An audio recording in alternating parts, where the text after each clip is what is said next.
Welcome back, my dear friend. It's lovely to have you back in our quiet corner, and I hope you find peace and rest here. Tonight's fable grew out of a very quiet observation.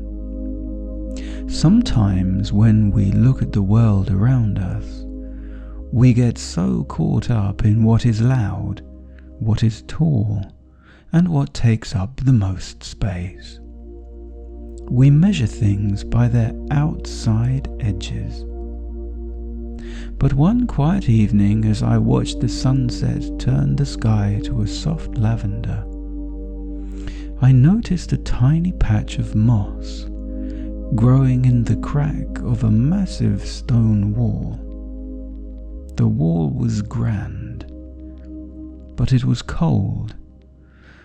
The moss was tiny, but it was soft, alive, and holding a single glittering drop of dew, like a diamond. It made me realize that the most beautiful things, the largest spaces of comfort, often exist in the smallest packages. I began to wonder about a village that knew this secret truth, a place that named its world by the size of its heart.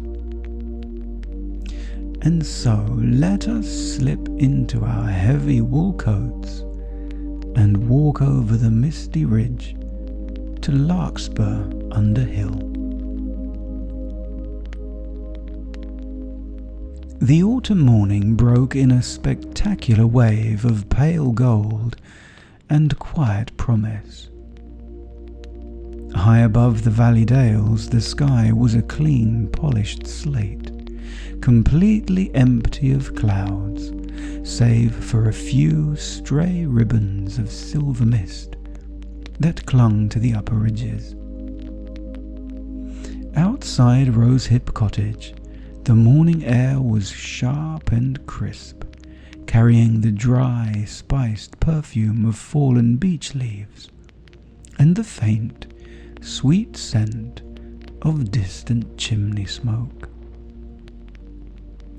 Inside the kitchen, the great black cast-iron stove was purring with a steady protective heat. Berry and Carrotina were packing a small wicker travel basket for a rare journey. Today they were walking beyond the northern ridge, a high limestone crest that separated their familiar valley from the deeper hidden dales beyond. They needed to trade a bundle of their dried summer lavender pods for a jar of special winter clover oil, which only grew on the northern slopes. "Make sure you wrap your heather-purple scarves tightly," Roscoe said. "The wind on the ridge path likes to play tricks this time of year, and the dales on the other side have an old, deep magic of their own." Carrotina placed a small flask of warm hazelnut tea and a neat parcel of dried apple rings into the basket, closing the wicker lid with a soft, satisfying click. With their thick wool coats buttoned up to their chins, the two bunnies stepped out onto the lane, their boots crunching softly against the gravel path. The climb up the ridge path was carried out at a slow, meditative pace. The path wound upward through an ancient grove of oak trees, their heavy branches draped in cloaks of dry, copper-coloured leaves that rustled with a gentle, paper-like hush whenever the north wind breathed.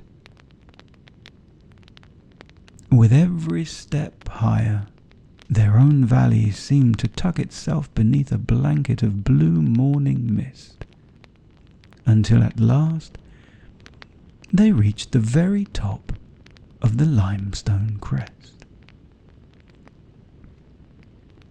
Standing on the ridge, the bunnies paused to draw in a deep, cool breath of mountain air. Before them, rolling out like a vast tapestry of amber, gold and deep forest green, lay the northern dale. Nestled neatly in the crook of the valley floor, beside a winding silver ribbon of a stream, sat the village of Larkspur-under-Hill. From this distance, its timber roofs and stone chimneys looked like a handful of grey pebbles dropped into a sea of autumn leaves.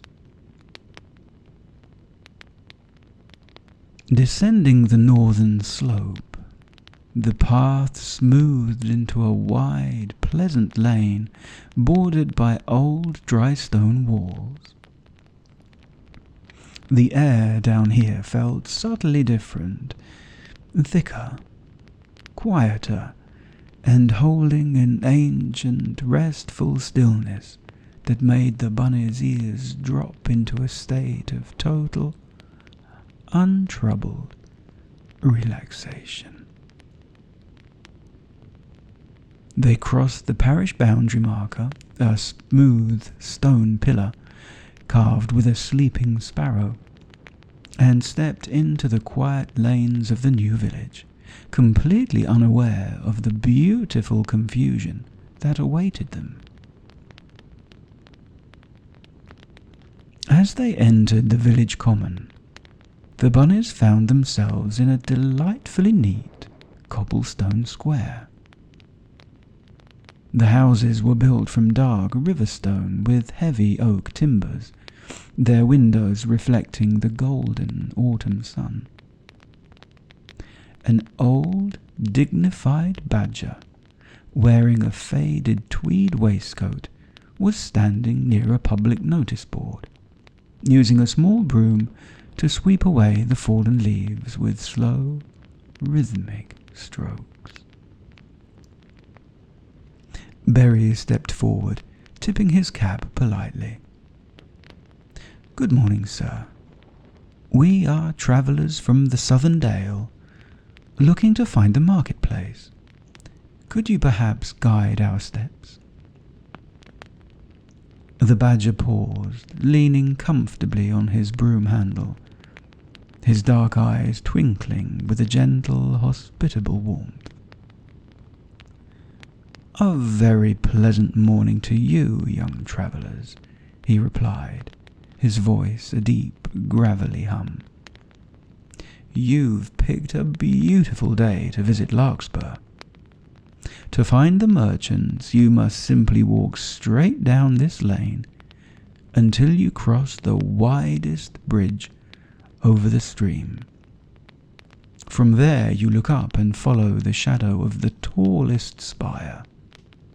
It will lead you straight into the courtyard of the biggest house, where our winter market is gathered today."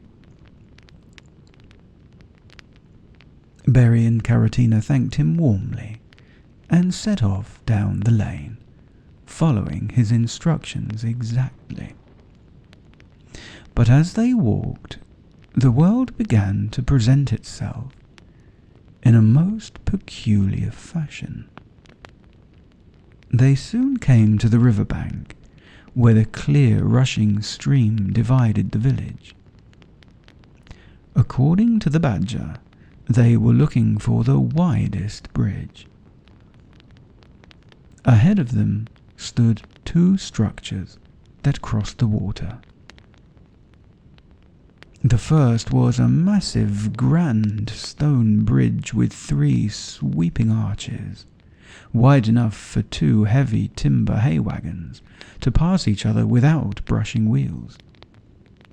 It was an impressive piece of masonry built from heavy granite blocks.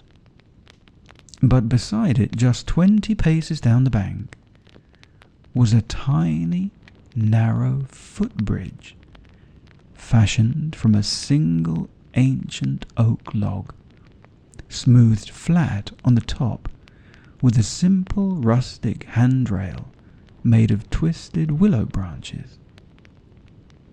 It was so narrow that travellers could only cross it by walking carefully single file. To the bunnies' utter amazement, a small hand-painted wooden sign stood right at the foot of the single oak log. In neat black lettering, it read, "The Widest Bridge." Berry blinked, scratching behind his left ear in total bewilderment. "That can't be right," he muttered, looking from the huge stone arches to the single log. A ruler would say otherwise, but let us trust the sign. They walked carefully across the log, their boots stepping softly over the mossy wood, while the river gurgled peacefully beneath them.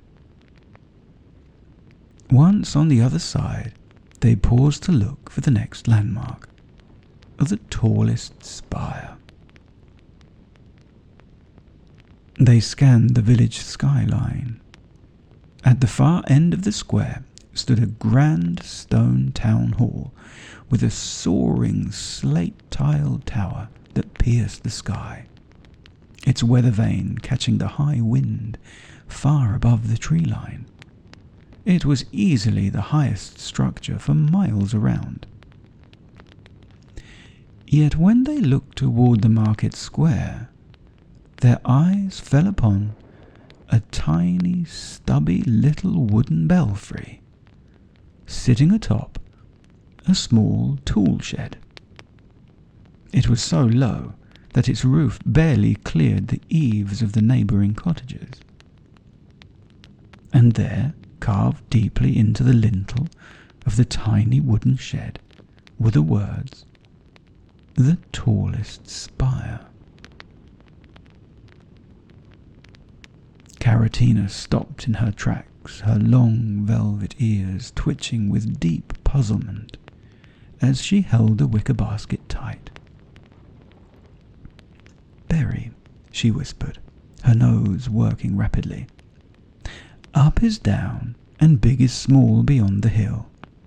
The grandest things here are the tiniest, and the widest spaces are the narrowest. What kind of a place have we walked into?" The cool afternoon wind began to pick up, sweeping through the cobblestone square and sending a playful swirl of gold and amber leaves dancing around the bunny's boots. Seeking the shelter the badger had promised, Berry and Carrotina followed the short, stubby shadow of the wooden belfry, the so-called tallest spire, which pointed directly toward a low stone wall at the edge of the market common. Behind the wall sat the final paradox of their journey. According to the badger, the winter market was gathered in the courtyard of the biggest house. Standing before them was a grand 3-story stone manor with sweeping chimneys, high arched windows, and a massive iron gate. It looked like the kind of place that could house a king's guard. Yet a wooden placard dangling from its locked iron gate read, "The Guest Room."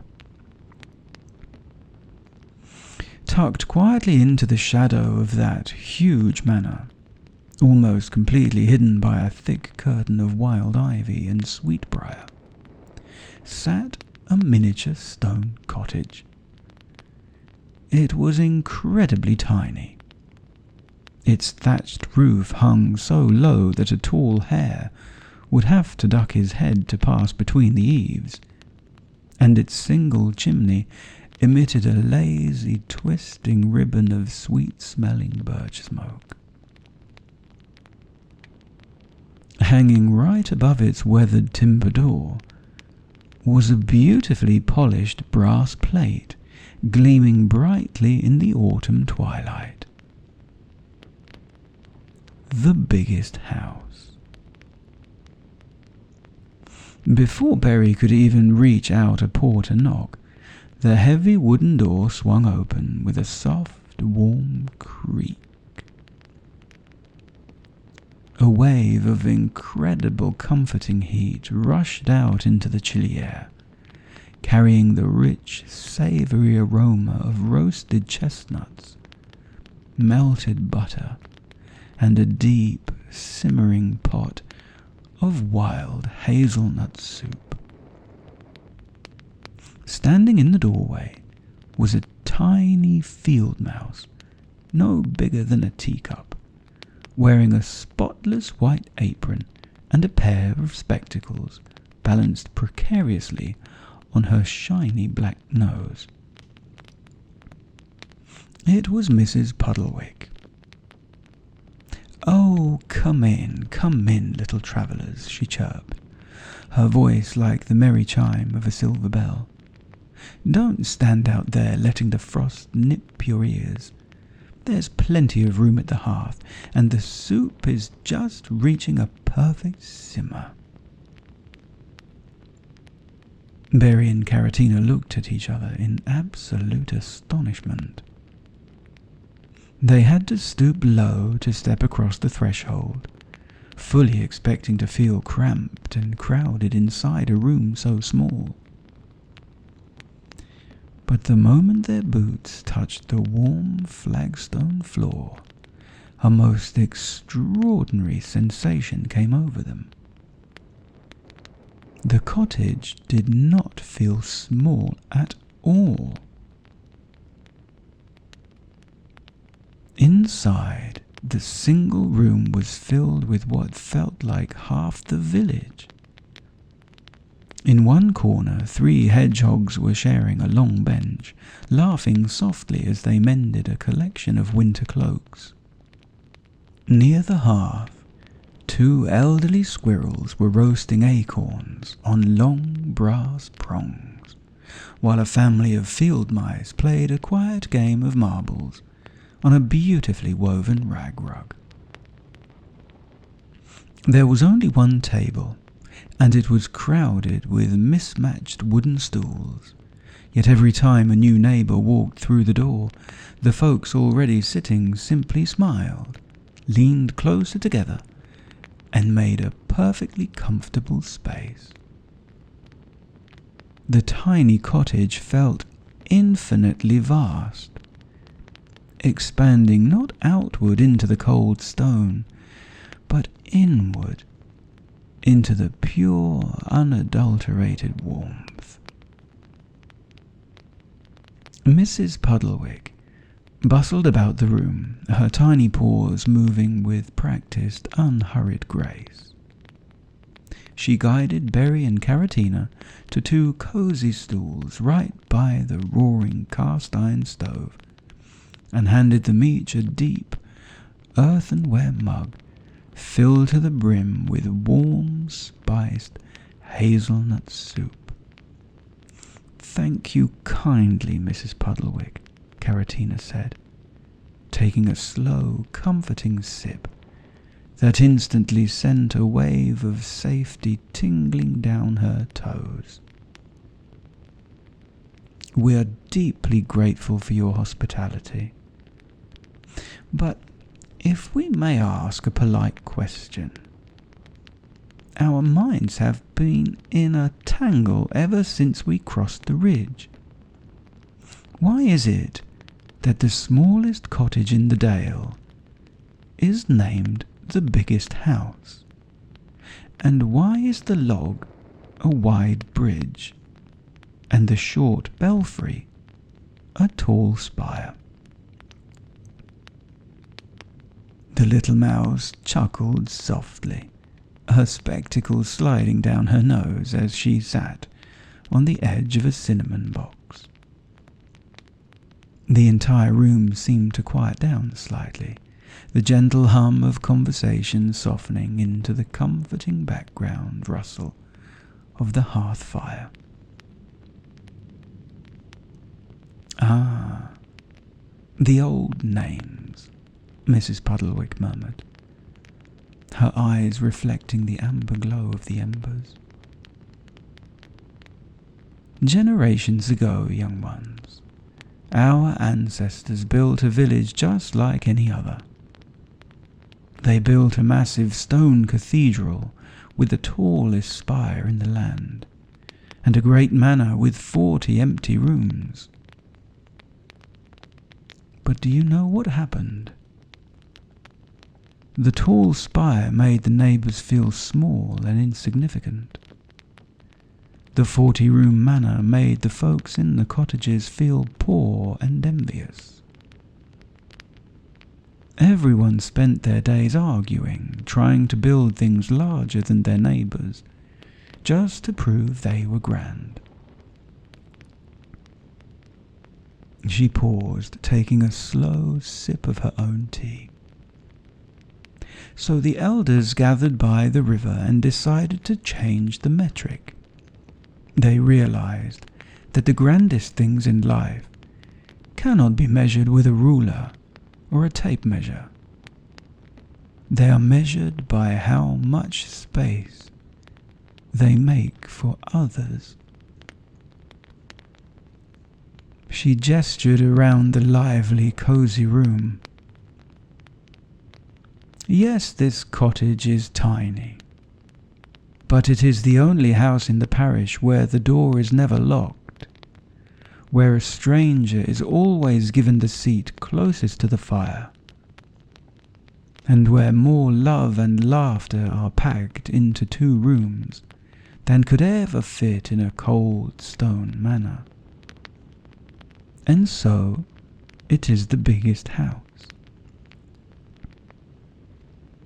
Barry looked at his mug, the pieces of the puzzle finally locking together in his mind. "And the log bridge?" he asked softly. "The log bridge is narrow," Mrs. Puddlewick nodded. "It forces travellers to walk single file, to slow down, and to look each other in the eye. It is where estranged neighbours meet to shake hands, and where old friends pause to talk across the water. More connections are made on that log than on a 4-lane highway. It makes the widest space for community." "And the short spire?" Carrotina asked. "The short belfry holds a bell, whose metal was forged from the old copper pots donated by every family in the dale," the mouse smiled. "Its ring is so sweet and clear that it guides lost travellers home through the thickest mountain mists, far better than a silent stone tower ever could. It reaches the furthest." Barry and Carrotina looked around the room with entirely fresh eyes. The paradoxes had dissolved into a beautiful, simple truth. They realized that the valley beyond the hill had cracked a wonderful secret. True grandeur isn't about taking up space. It's about making space.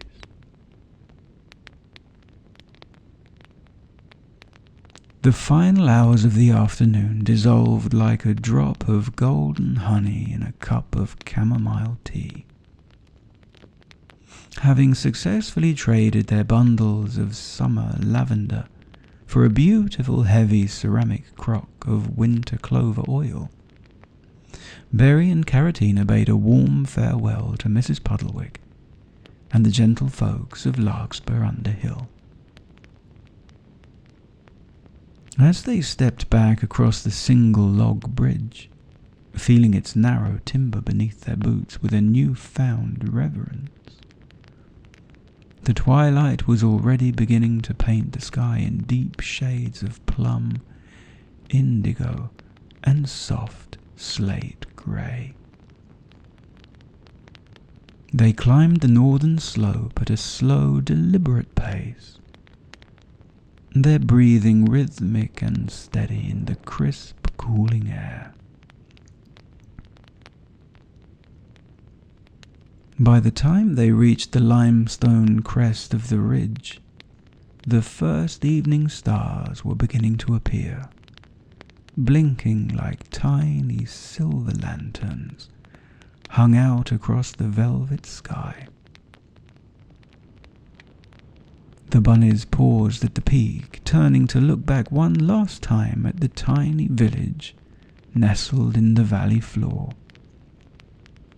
From up here, the short wooden belfry looked like nothing more than a thimble. Yet they could hear its bells striking the evening hour, a sound so remarkably clear, sweet and resonant that it seemed to wrap around the entire mountain path like a warm blanket.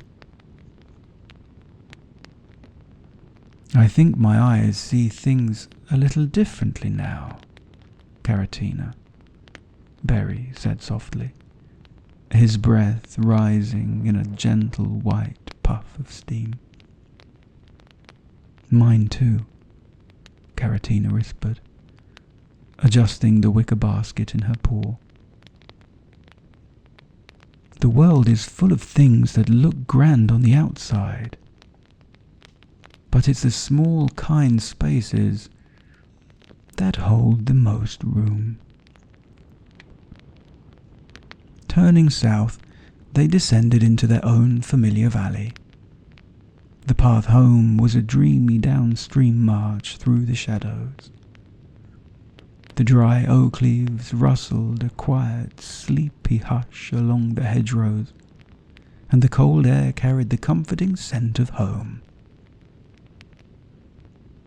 When the familiar timber gate of Rosehip Cottage finally clicked open beneath Berry's paw, the sight of the glowing kitchen windows felt like the ultimate reward at the end of a long, beautiful journey.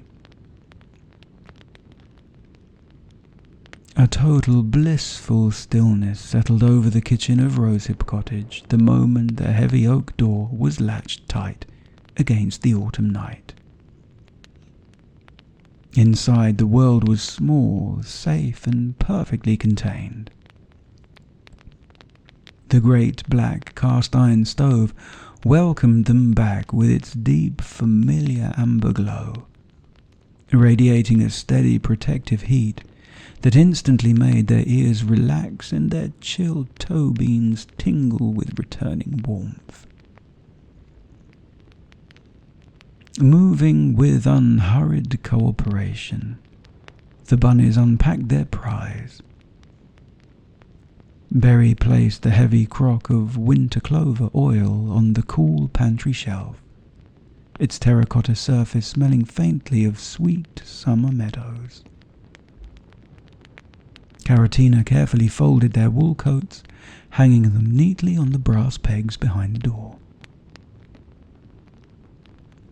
Roscoe brought a heavy earthenware jug of fresh oat milk to the stove, pouring it into a small copper saucepan that sat directly over the dying embers. He added a gentle grating of fresh nutmeg and a tiny drop of sweet heather honey, letting the mixture simmer until a thick, velvety steam rose up into the rafters, filling the room with a scent of spice and absolute safety. They sat in their deep, high-backed armchairs right before the hearth, their deep stoneware mugs cradled loosely in their paws. They drank in quiet, the warm spiced milk spreading a heavy, comforting relaxation through their bodies from the very first sip. Every slow swallow seemed to wash away the chill of the ridge path, leaving their limbs feeling delightfully leaden and still. The moral of the journey was a beautiful weight in their chests. They had learned that true grandeur isn't measured with a ruler, but by how much space we make in our hearts for others. The smallest package could hold the vastest comfort. The bunnies reached for their thick heather-purple wool blankets, wrapping the plush fabric tight around their shoulders and pulling the comforting weight right up to their chinnigans. The high-backed chairs cradled their tired frames perfectly, holding them in a soft, unshakable embrace. On the centre of the mantelpiece, the clock kept up its slow, predictable, patient ticking, measuring out the quiet hours of the autumn night. Outside, the wind made a soft, rushing sigh through the wild rosehip bushes. But inside, the fire was a steady, dying crimson ember.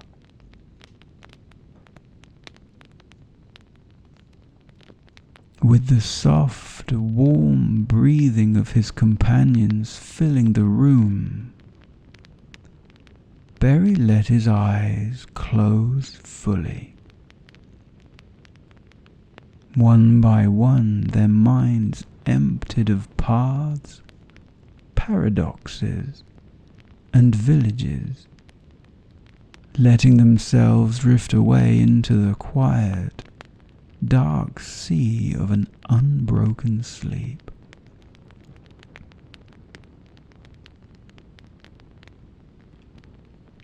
As you let your own eyes close now, and you sink deeper and deeper into the absolute comfort of your own bed, let these gentle thoughts wrap around you.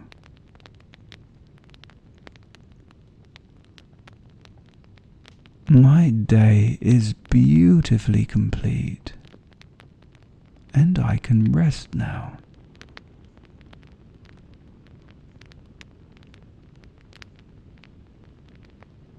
My hands are still, and my mind is completely at ease.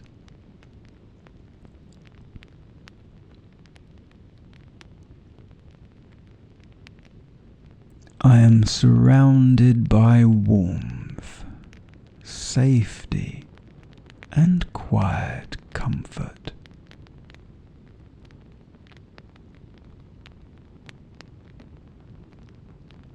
I give myself full permission to let go of the world.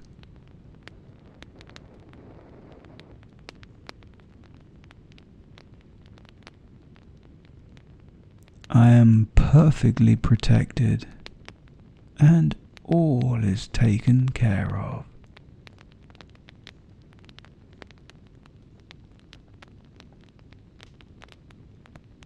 I am ready to drift into a deep, beautiful sleep.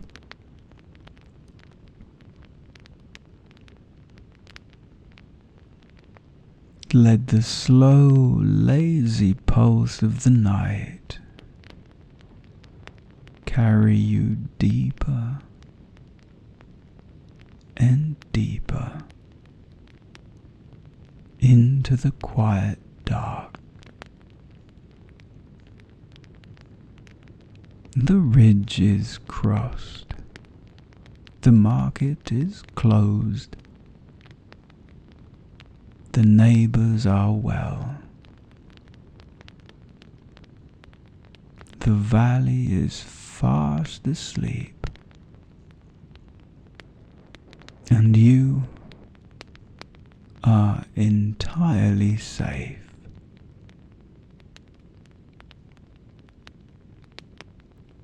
All was snug. All was well. Night night.